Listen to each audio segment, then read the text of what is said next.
जम्मू आ गए, दिल्ली आ गए, अलग अलग जगह पे आ गए, और अभी सरकार उनको कह रही है कि फिर से हम सबके साथ मर्डर हो जाता है।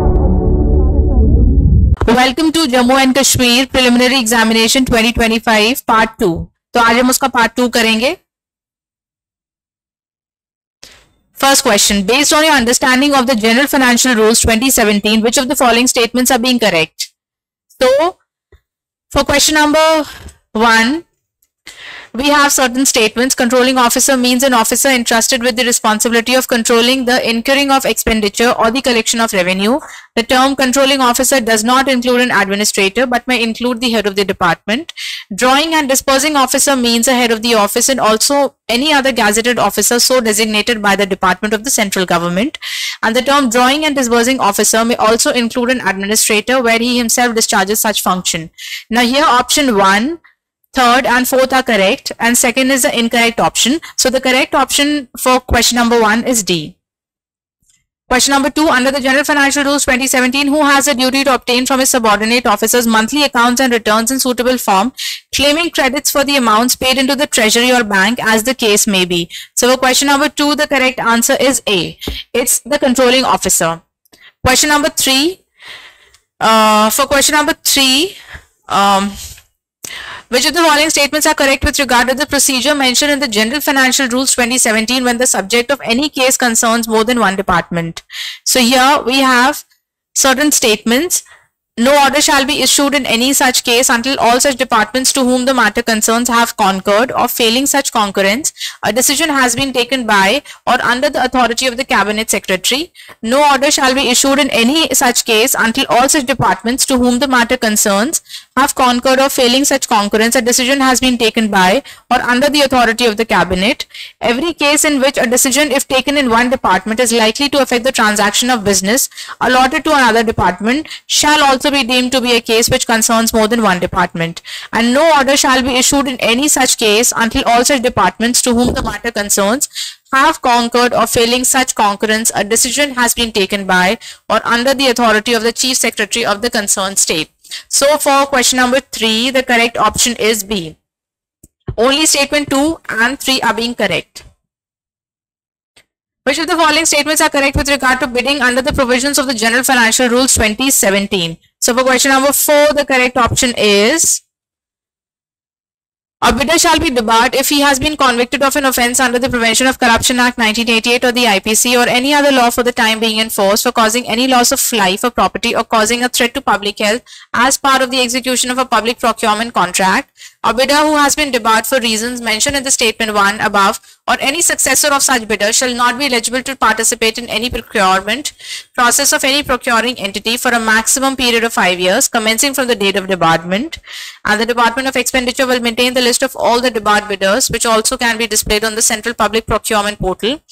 And a procuring entity may debar a bidder or any of its successors from participating in any procurement process undertaken by it for a period not exceeding 2 years if it determines that the bidder has breached the code of integrity. So for question number 4, the correct option is, it's D. Only 1, 3rd and 4th are correct. Second is actually an incorrect option. Which of the following statements are correct with regard to the criteria to determine whether a particular claim is covered by the reciprocal agreement as discussed under Rule 112 of the General Financial Rule 2017? So for question number 5, the correct option is D. All the options are being correct, so D is the correct option for this.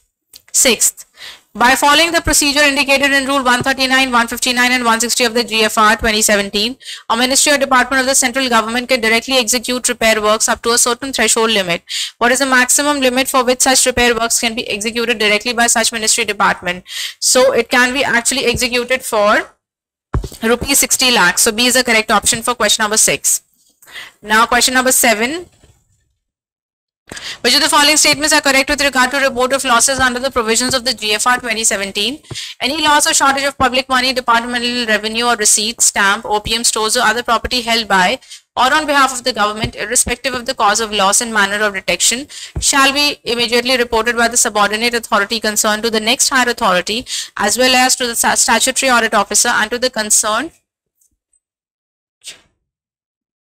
किसने बोला है?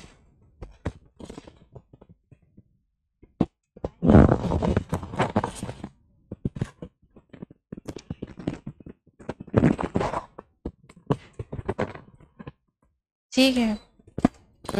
Any loss or shortage of public money, departmental revenue or receipts, stamps, opium stores or other loss of property or on behalf of the government, irrespective of the cause of loss and manner of detection, shall be immediately reported by the subordinate authority concerned to the next higher authority as well as to the statutory audit officer and to the concerned principal account officer. Adding certain more statement to the above statement, any loss, cause of loss and manner of detection shall not be required to be reported in cases where such losses have been made good by the party responsible for the losses, and cases involving losses of revenue due to mistakes in assessments which are discovered too late to permit a supplementary claim being made are not required to be reported.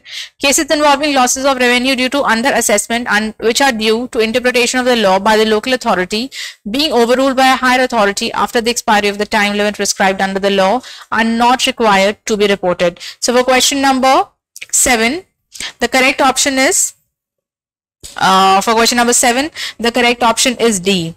So 1, 3rd and 4th are correct. Second is an incorrect option. Question number 8, which of the following statements are correct with regard to the procedure for communication of sanctions under the GFR 2017? So for question number 8, the correct answer is C.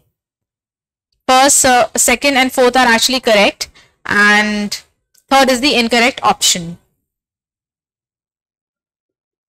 Which of the following statements are correct with regard to the responsibility of the controlling officer in respect of the budget allocation under the GFR rules 2017? So question number 9, we have got 4 statements. And ensuring that all the sanctioned funds are utilized in each financial year, failing which he should ask for permission to spend the unutilized funds of the previous financial year in first 3 months of the next financial year. Ensure that the expenditure is incurred only for the purpose for which the funds have been provided. Ensure that the expenditure is incurred in public interest, and ensure that an adequate control mechanism is functioning in his department for prevention and detection of errors and irregularities in the financial proceedings of his subordinate offices, and to guard against waste and loss of public money. So for question number 9, the correct answer is B. So B is the correct option. 1, 3rd and 4th are being correct. Second is an incorrect option. The Government of India has established the Government e-Marketplace for common use of goods and services. Which of the following statements are correct with regard to GEM under the General Financial Rules 2017? So question number 10, the correct option is C. Second, third and fourth are the correct options, and first is actually an incorrect option. Which of the following is correct with regard to the payment of arrears and claims under the provisions of the GFR 2017? So we have certain options listed out here. Among them, for question number 11, the correct option is D. All are being correct in this case. So for 11th question, D is the correct option. Based on understanding of the concept of the inventory management which has been discussed under the GFR 2017, which of the following statements are correct? So for question number 12, the correct option is B. First, second and third are the correct options, and fourth is an incorrect option which says details of the material so received should thereafter be entered in the appropriate stock register, preferably in an IT-based system, and any officer responsible in the office should certify that he has actually received the material and recorded it in appropriate stock registers. So yeah, fourth is the incorrect option and rest are the correct options. So B is the correct option for question number 12. Question number 13. As per the General Financial Rules, when the maintenance of any rentable building is entrusted to the civil department other than the CPWD, which of the following is the authority responsible for the recovery of the rent? So it is the administrator or the head of the departments. So say is the correct option. Which of the following is not correct with regard to the procedure for preparation of detailed estimate of receipts which has been discussed under GFR 2017? So under question number 14, we have certain listed statements like revenue receipts. It comprises of central taxes, duties and cess by the CBDT and CBEC, and which also includes various local taxes and duties in the UTs without legislature, and capital receipt, compromise, internal debt, external debt, repayment of loans and advances is made by the central government, and disinvestment receipts.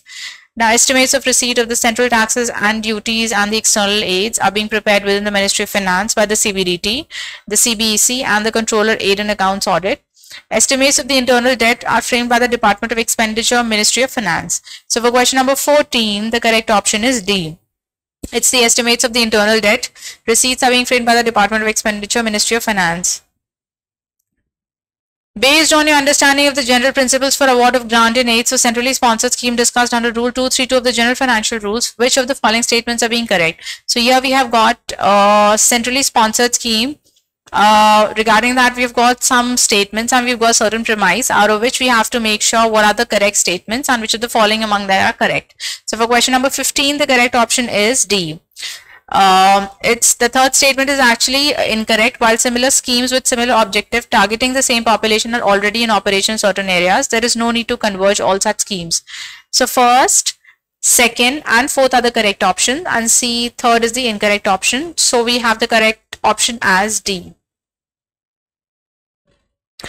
Now, local allowance is payable to the government services on account of reasons like remoteness of the place of posting, severe inclement weather conditions, its remaining cut off from the rest of the state for a period of time, its expensiveness and inadequacy of the irrigational, residential and other basic amenities. Under the Jammu and Kashmir 956, what are the conditions which must be observed while regulating this allowance?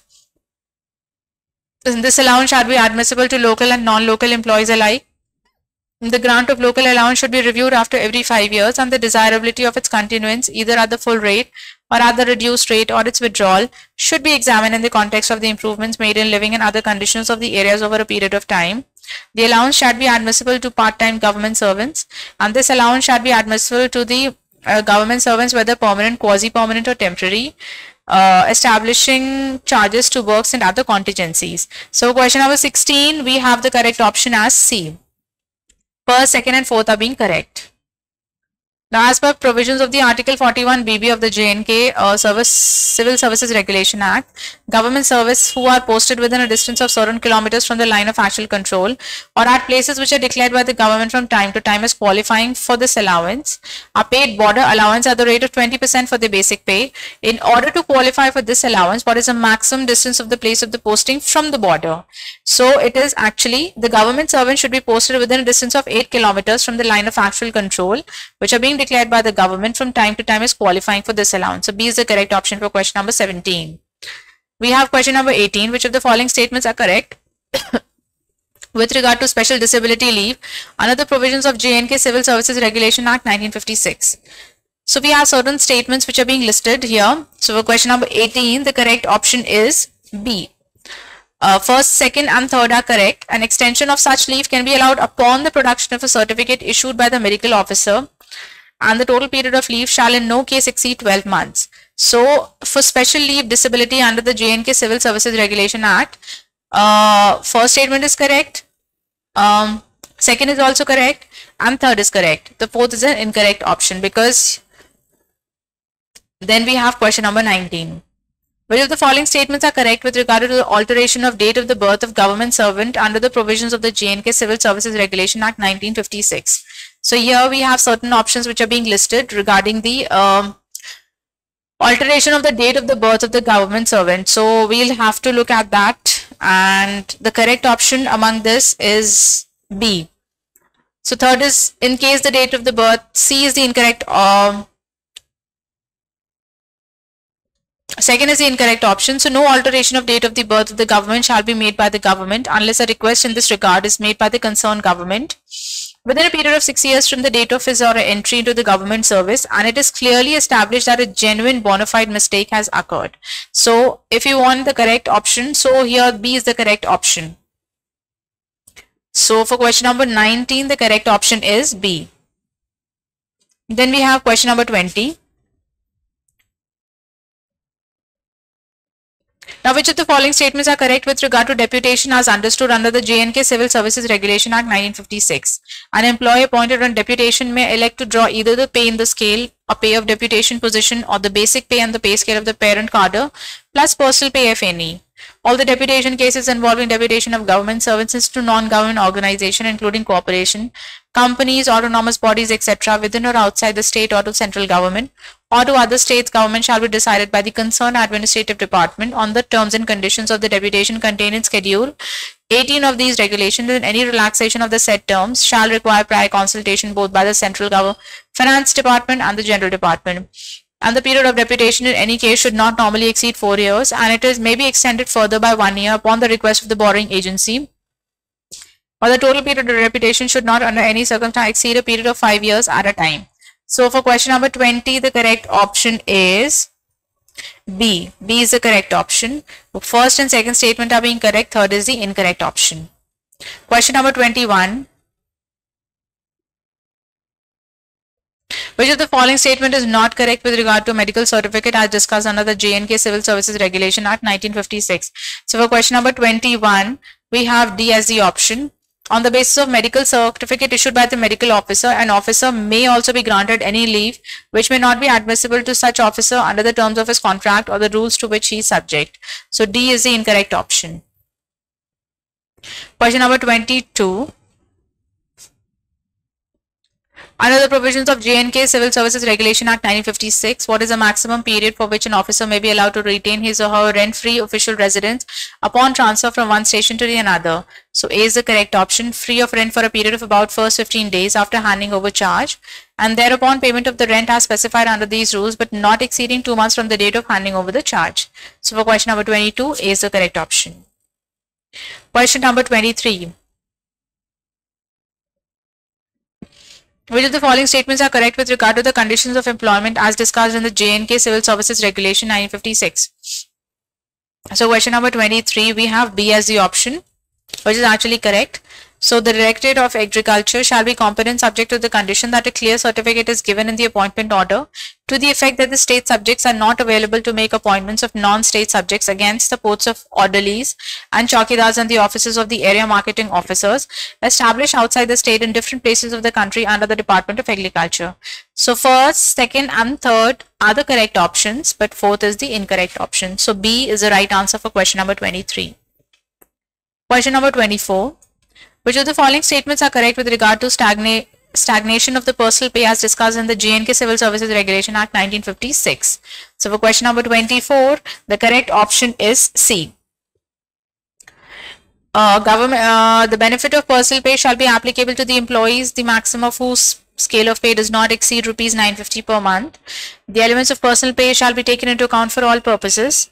And in computing the period for the purpose of stagnation personal pay, all periods of leave, including extraordinary leave without allowance, joining time taken from the date of reaching the maximum of the scale will be taken into account. So second, third and fourth are the correct options. So C is the right option for question number 24. Question number 25, we have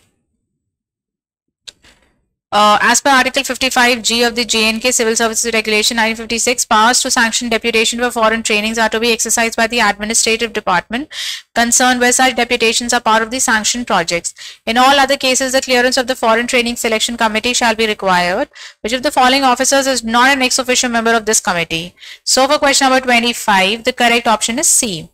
Principal Secretary to the Government Department of Law, Justice and Parliamentary Affairs. So for question number 25, the correct option is C. Question number 26, which of the following statements are correct with regard to the determination of age of the government servants as discussed in the J&K Civil Services Regulation Act 1956? So here are certain statements which are being listed.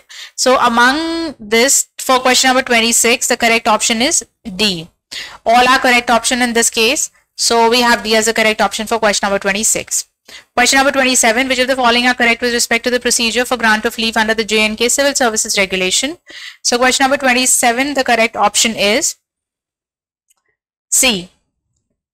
Second, third and fourth are the correct options and first is the incorrect option. When a gazetted officer applies for leave, he should quote the relevant article or section of these regulations under which he considers himself entitled to leave. A gazetted government servant can discontinue his or her subscription to the General Provident Fund during his or her leave period while she is on leave. And in case of non-gazetted officers, the service book should be carefully examined and the rules referred to before the application is being sanctioned. So second, third and fourth are correct. Now question number 28, Ms. Manveen Kaur was appointed as a junior engineer in the Water Resource Department of the Government of J&K on 14th of August 2019. On 9th of September 2022, she was promoted and confirmed on the post with retrospective effect from 14/8/2021. On 16/1/2023, it was found she has been erroneously promoted and confirmed on the post. What action should the government take when this anomaly is being detected? So for question number 28, the correct option is C. That is deconfirmation of Ms. Manveen Kaur. Which of the following regard to furlough as discussed under the Jammu and Kashmir Civil Services Regulation 1956 is being correct? So for question number 29, the correct option is B. B is only first and third are being the correct options, and second and fourth are the incorrect options. So B is the correct option for question number 29. 30. Which of the following statements are correct with regard to payment of leave allowances are discussed under the J&K Civil Services Regulation Act 1956. So for question number 30, we have D as the correct option. First, second and fourth are the correct. Third is not the correct option. In case where a period of leave is followed by a transfer, such portion of the leave salary as could be drawn at the old station may however be drawn at the treasury or chest from which such pay in respect of the new post is being drawn. So first, second and fourth are the correct options. So third is the incorrect. So we have correct option as D. Based on understanding of the rules and orders for the guidance of the court subordinate to the High Court Civil, which of the following statements are correct? Question number 31, we have D as the correct option. All are being correct in this case. So D is the correct option for question number 31. 32, which of the following statements are correct with regard to the general procedure of appellate courts, which has been discussed under chapter 9 of the rules and orders for the guidance of courts subordinate to the High Court. So for question number 32, the correct option is B. B is the correct option. First and second are the correct options, and third is not the correct option. Which of the following statement is not correct with regard to the attachment of the immovable property as discussed under the rules and orders for the guidance of the court subordinate to the High Court Civil? So for question number 33, the correct option is C. In the case of all other immovable property, only one copy of the prohibitory order is necessary. Question number 34. Which of the following statement is correct with regard to the transfer of decrees under the rules and order for guidance of the court subordinate to the High Court? So for question number 34, C is the correct option. And first, second and fourth are the correct option. Third is an incorrect option.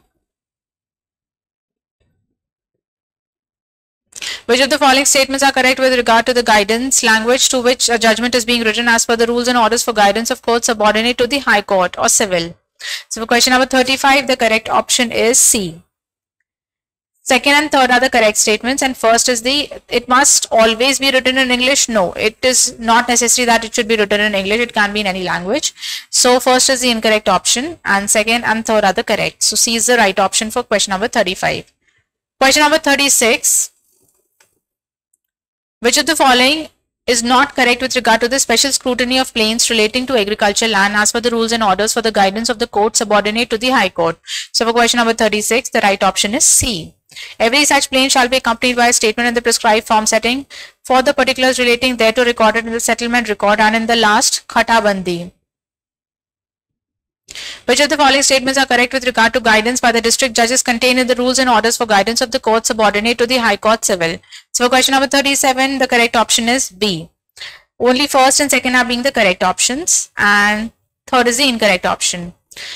Question number 38. Who among the following cannot present documents for registration under the Registration Act 1908? So for question number 38, the correct option is C. By the advocates who is actually representing the parties. Rest all can actually present the document for registration, but the advocates, they are completely who are actually representing the parties. They cannot present the documents for registration.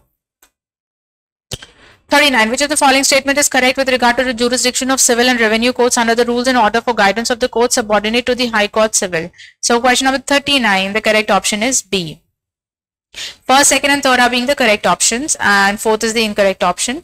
A civil suit cannot entertain a suit relating to dispute as to title and revenue, assessed land, arising in partition proceedings, even when a revenue officer has declined to determine the question himself. So first, second and third are the correct options, and fourth is the incorrect option. So B is the correct option for question number 39. Question number 40. Which of the following statements are correct with regard to the transfer and withdrawal of suit and appeals under the rules and order for the guidance of court subordinate to the High Court Civil? So for question number 40, the correct option is C.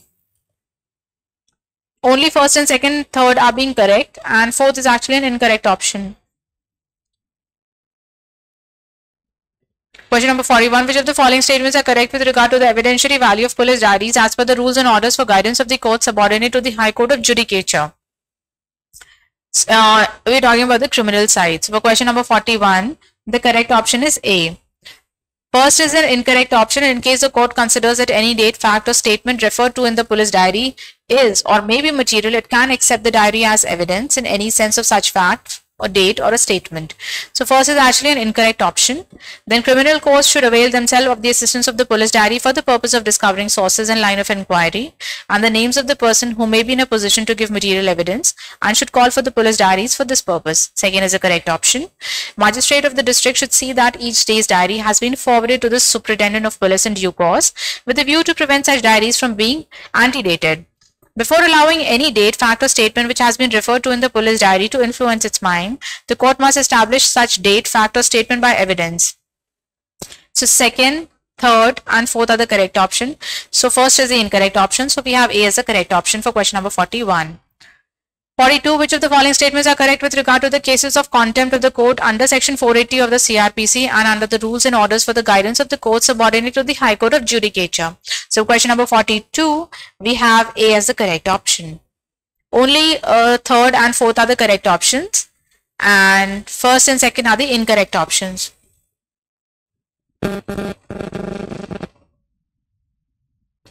Question number 43, which of the following statements are correct with regard to security for good behavior which has been done under chapter 29 of the rules and orders for the guidance of courts subordinate to the High Court of Judicature Criminal? So question number 43, the correct option is B.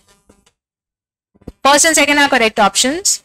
Third is the incorrect option. The accused person should be brought up under warrant and not summoned except in cases in which a warrant may lawfully issue.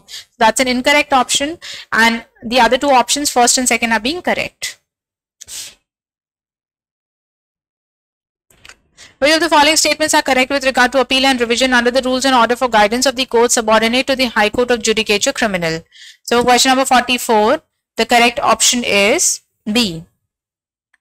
Third is the incorrect option. Separate petitions which have been filed by the persons who have been convicted in a single case need not be accompanied by separate copies of the judgment against which they have come in appeal or revision. So third is the incorrect option. Rest all are the correct options. Which of the following are correct with regard to questions which may be put up in the medical witness in case of a supposed infanticide after post-mortem examination of the body as per the rules and orders for the guidance of court subordinate to the High Court of Judicature Criminal? So question number 45, the correct option is C. Only questions mentioned as first, second, and fourth can be asked, and second is an incorrect option. 46. Which of the following statements are correct with regard to the procedure to be followed in maintenance cases as per the rules and orders for guidance of the court subordinate to the High Court of Judicature Criminal? So for question number 46, the correct option is B. First, third, and fourth are the correct option. An order for maintenance must be for a sum of money payable as a monthly allowance from the date of the order or from the date of the application for maintenance at a rate not exceeding rupees 500 a month to the wife or such other person or on behalf as the magistrate may in his order direct. So it's an incorrect option. First, third, and fourth are the correct options. So B is the correct option for question number 46. Question number 47. Which of the following statement is not correct with regard to the judicial lockups as discussed on the rules and order for guidance of the court subordinate to the High Court of Judicature Criminal? So for question number 47, the correct option is D. When a police lockup comes to be used as judicial lockup, the concerned subdivisional magistrate immediately becomes responsible for the enforcement of the rules therein. No, it's not a correct option. So A, C, and D are the correct option. B is not the correct option. Question number 48. Which of the following statements are correct with regard to the principles which has been observed while granting remand as per rules and orders for the guidance of courts subordinate to the High Court of Judicature? So for question number 48, the correct option is D. All are being the correct options. As per the rules and orders of the guidance of the court subordinate to the High Court of the Judicature, who is the head of the prosecuting agency in the concerned district? So the head of the prosecuting agency in the concerned district is basically the DM of the concerned district. So A is the correct option. 50th question. Which of the following statements are correct with regard to the remand of an accused person as per the rules and orders for guidance of the court subordinate to the High Court of Judicature Criminal? So for question number 50, the correct option is C. First, second, and fourth are correct. Third is an incorrect option, that non-completion of police investigation is in itself a sufficient cause for granting remand of the accused person to the police. Question number 51. Which of the following is one of the objectives of the J&K Act, Tenancy Act 2012 as stated in its long title? So for question number 51, the correct option is C. to establish a framework for the control of residential and commercial tenancy matters, right? So 51 is one of the objectives is to establish a framework for the regulation of residential and commercial tenancy matters. So C is the correct option for question number 51, right? I had actually mistakenly said option A, so the correct option is C. Then we have 52. Based on understanding of the provisions of the J&K Commercial Tenancy Act 2012, match the following and choose the correct option. So for question number 52, the correct option is tenancy period is section 2T. Then periodic tenancy is section 2I. Then we have got the tenancy agreement is 2R and rental unit is 2O. So B is the correct option for question number 52. 53. Under the provisions of the J&K Tenancy Act, which of the following statements are correct with regards to the rights and responsibility of the landlords and the tenants? So we have certain options which are being listed here. So question number 53, the correct option is D. Only third and fourth are correct. First and second are the incorrect options, right? So D is the correct option. As per the J&K Residential Commercial Tenancy Act 2012, which of the following statements are correct with regard to entry with notice? Entry with notice. A landlord or the property manager shall enter a rental unit in accordance with the written notice given to the tenant at least 24 hours before the time of entry. The time for the entry of the landlord or the property manager in a rental unit shall be between sunrise and sunset. A landlord or the property manager may enter a rental unit in accordance with the written notice given to the tenant at least 24 hours before the time of entry. Entry in the rental unit with notice can inter alia also be for other reasonable reason for entry which has not been specified in the tenancy agreement. So for question number 54, the correct option is C. Second and third are being the correct options. Which of the following statement is correct with regard to the procedure for termination of tenancy as provided under the J&K Act 2012? So question number 55, the correct option is A. In case of tenancy of more than 5 years, the landlord may serve a notice of 6 months to the tenant during the term of tenancy to vacate the rental unit at the end of notice period without giving any reason to terminate the tenancy. So question number 55, the correct option is A. As per the J&K Residential Commercial Tenancy Act 2012, which of the following are correct with regard to the procedure to be followed by the rent controller and the appellate rent tribunal after the receipt of petition filed by the landlord or the tenant? So for question number 56, we have the option B as the correct option. Fourth is the incorrect option. The rent controller shall then fix a date of hearing and shall hold such summary inquiry as he deems necessary. So A, B and C are the correct option. 4 is the incorrect option. So B is the correct option for question number 56. 57.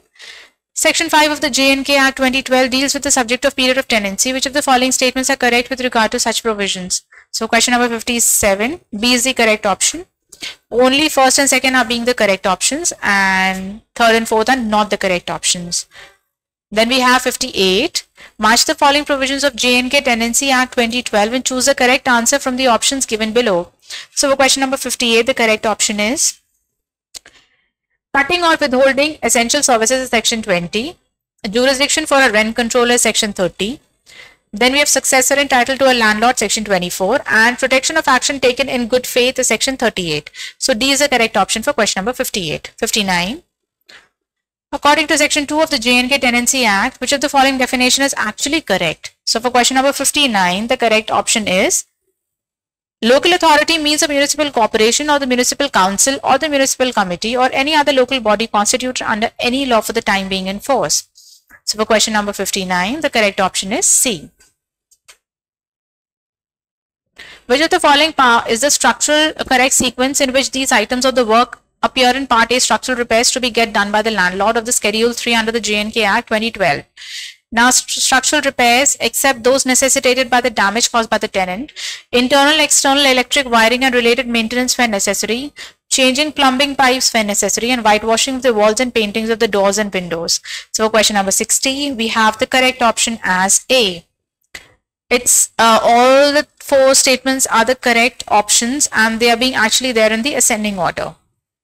Question number 41. Which of the following statements are correct with regard to the property manager as per the provisions of the J&K Act 2012? So question number 61, the correct option is B. Our first and third are the correct options. One of the functions of the property manager may be to get the essential repairs done on behalf of the tenant. So C is not the correct option. So first and second are the correct. So 61, B is the correct option. Now, Asif Iqbal, the landlord, decided to give notice of termination of tenancy to his tenant, Kareem Ali, under the provisions of J&K Act 2012, which of the following statements are correct with regard to the prerequisites of the notice of termination given by the landlord. So, for question number 62, we have C as the correct option. Fourth is the incorrect option. It should also be informed to the tenant through such notice of the termination that if the landlord applies for an order to the rent controller, the tenant will not be entitled to dispute such application. So, fourth is an incorrect option. Which of the following statements are correct with regard to the chapter 7 of the J&K Act 2012, which deals with the miscellaneous provisions? So for question number 63, we have A as the correct options. First, third and fourth are being the correct option. First, third and fourth. Second is an incorrect option. Which section of the Registration Act 1908 is a procedure for representing documents for the registration being laid down? So question number 64, we have Section 32 basically deals with the procedure for presenting the documents for registration. So C is the correct option for question number 64. Which of the following documents is compulsorily registrable under Section 17 of the Registration Act 1908? So for question number 65, the correct option is C. Give deed of the immovable property.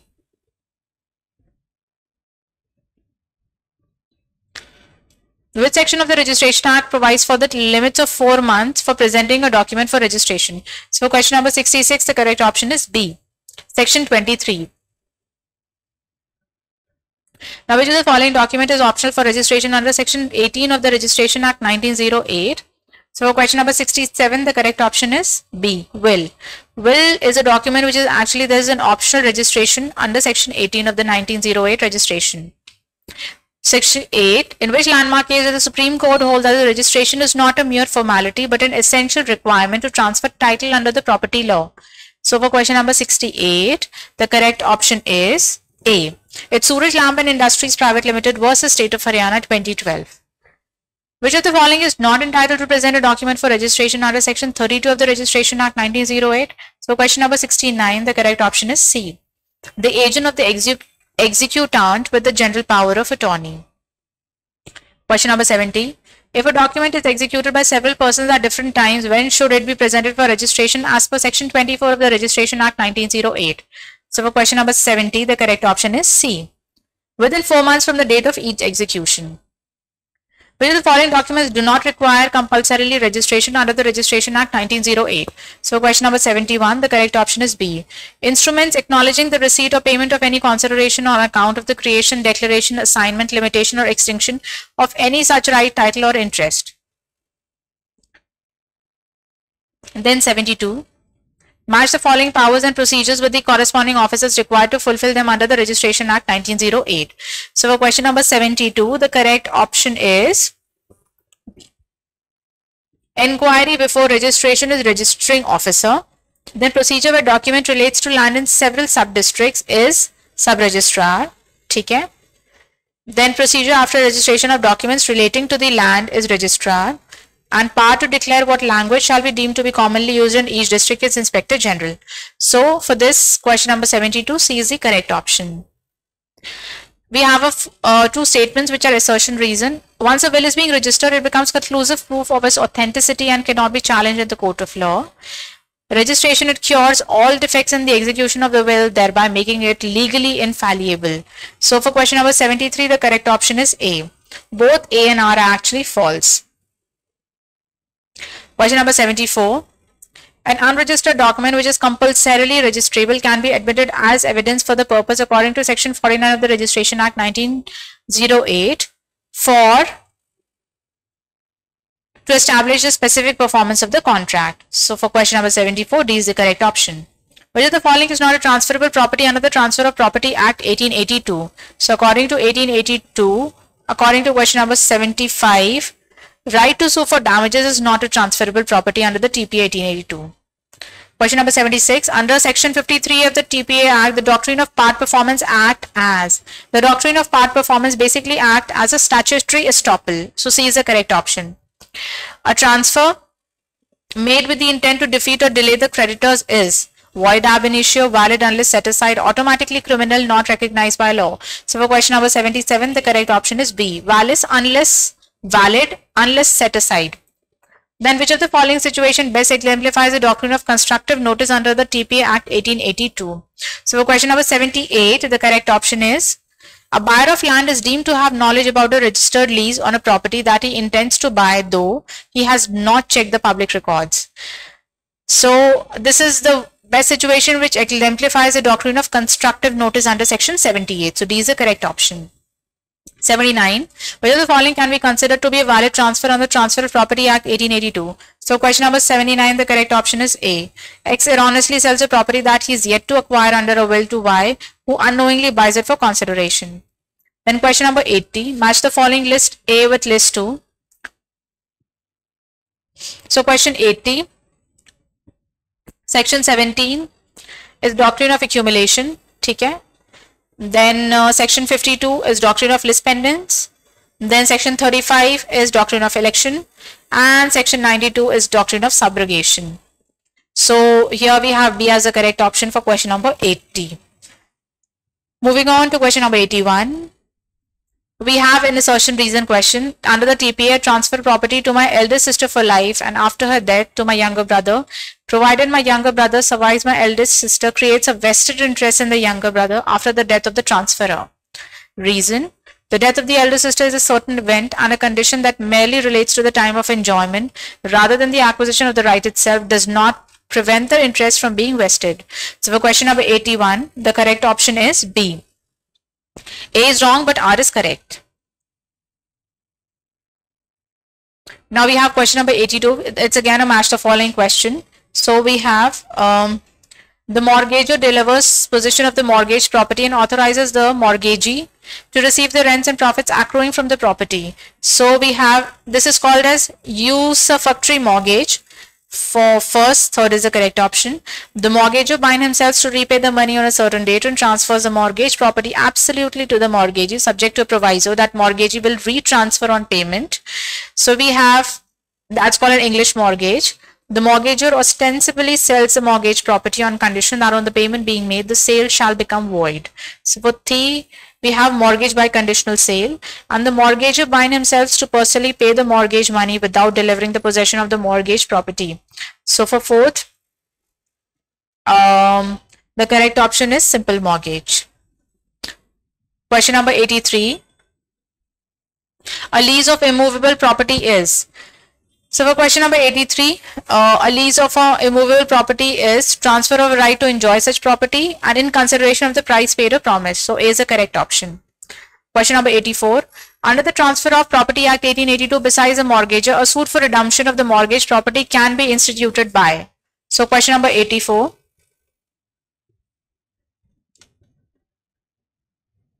So for question number 84, the correct option is all the three options are being correct. So C is the correct option for question number 84. Which of the following statements related to the actionable claim under section 131 and 132 of the TPA is not correct? So for question number 85, the correct option is A. A notice of transfer of an actionable claim shall state the name and address of the transferor. Question number 86. As per the CPC 1908, how much salary for person can be attached in the execution of decree for the maintenance? So according to question number 86, the correct option is 2/3 of the salary can be attached. So C is the correct option for question number 86. 87, res sub judice is section 10, res judicata is section 11, judgment and decree is section